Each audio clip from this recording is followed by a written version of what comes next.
For years, we have watched the British royal family operate under a single unspoken rule. The crown is everything.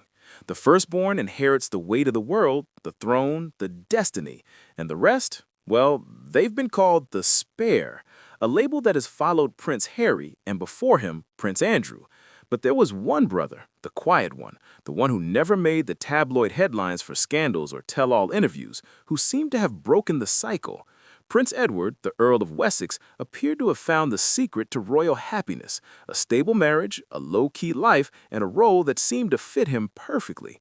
But a secret, hidden deep within the pages of the late Queen Elizabeth II's final will, threatens to shatter that carefully constructed peace.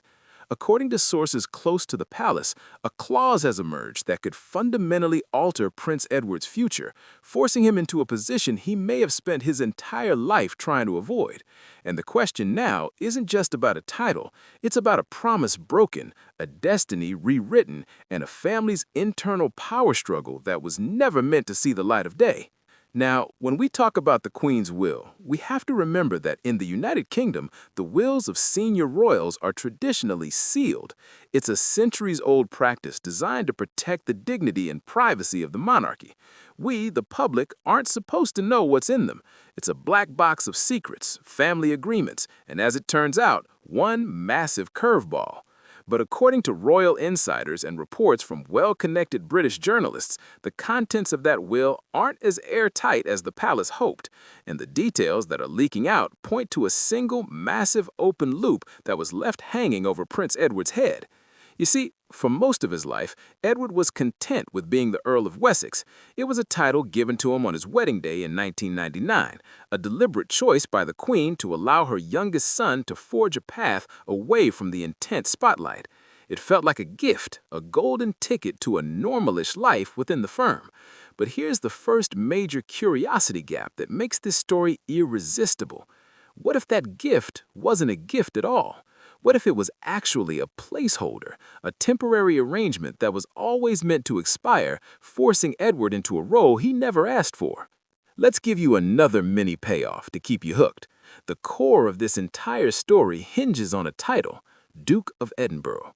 It's the title that belonged to Prince Philip, the Queen's late husband, for over 70 decades. When Philip passed away in 2021, that title didn't automatically pass to anyone. It reverted to the crown. And the unspoken, ironclad agreement within the family, a promise made by the Queen herself to her husband on his deathbed, was that this title, the one that represented his life's work, would go to their youngest son, Edward. It was meant to be a symbolic gesture, a final tribute from a wife to her husband, ensuring his legacy was carried on by the son most like him. The palace even announced it at the time, stating that Edward would one day become the Duke of Edinburgh. It seemed like a straightforward succession plan, a neat little bow on a long and storied life. But here's where the hidden clause comes in, and why this story takes a turn from sensational to sensational. According to these reports, the Queen's will doesn't just grant Edward the title.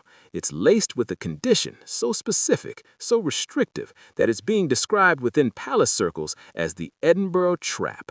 So, what is this clause? What could possibly be so significant that it changes everything for a man in his late 50s who thought his path was set? This is where the narrative gets a dopamine hit of satisfaction, followed by an even bigger hook. The clause, as it's been alleged, states that Prince Edward can only inherit the Duke of Edinburgh if he agrees to take on the full, unfiltered workload that came with it.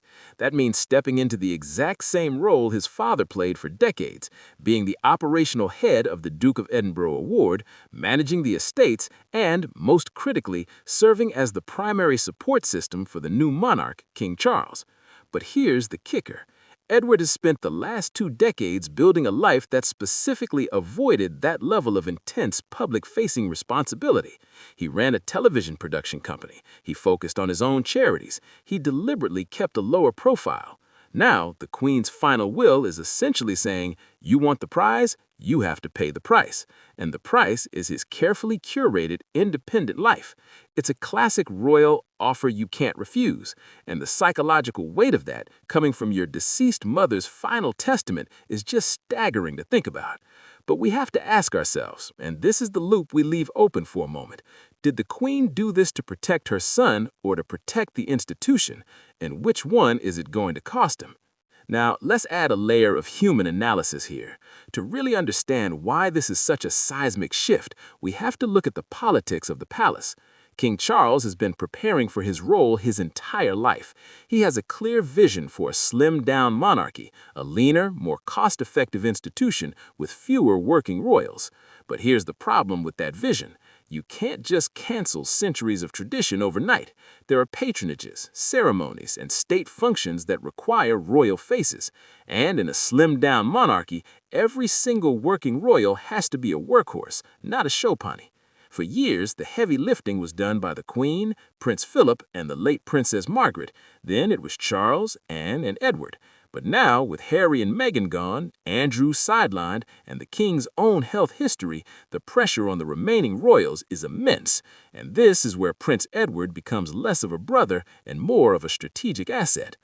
Think about it like a corporate restructuring. You've got the CEO, King Charles, you've got the heir apparent, Prince William, but you need a reliable COO, someone to manage the day-to-day operations without seeking the spotlight.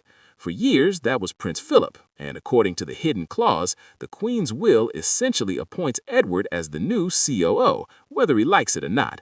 The satisfaction in this revelation is that it solves a major problem for the monarchy.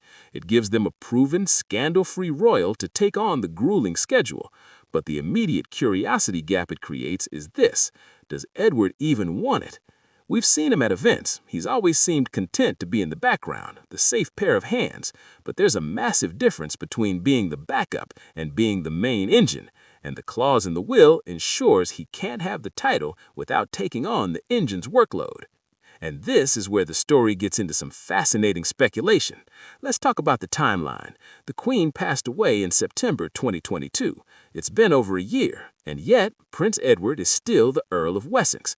The official palace line has been that the title of Duke of Edinburgh will be conferred in due course, but in due course is royal code for we're working out the messy details. The fact that it hasn't happened yet tells us everything. It tells us that the negotiations, the conversations behind closed doors at Windsor are intense. The clause isn't just a formality, it's a stumbling block. Imagine the conversation between King Charles and his youngest brother. Mom wanted it this way, Edward. It's her final wish. The psychological pressure there is immense. It's one thing to argue with a living parent about your life choices. It's an entirely different thing to argue with a deceased one, especially when her wishes are legally documented. This isn't just a family squabble. It's a battle between a man's desire for autonomy and the iron weight of a matriarch's final decree. But let's not pretend this is just about work ethic. There's a deeper, more personal layer to this that I find absolutely fascinating. Prince Edward and his wife, Sophie, the Countess of Wessex, have arguably the strongest, most stable marriage in the entire royal family. They've been praised for raising their children, Lady Louise and James, Viscount Severin, away from the harsh glare of the tabloids. They wanted their kids to have a normal upbringing. Now, think about the implications of this hidden clause. If Edward becomes the Duke of Edinburgh, he becomes a frontline, full-time royal. That means his children's lives change. Lady Louise, who is currently studying at university, would be thrust into the spotlight as the daughter of a senior duke.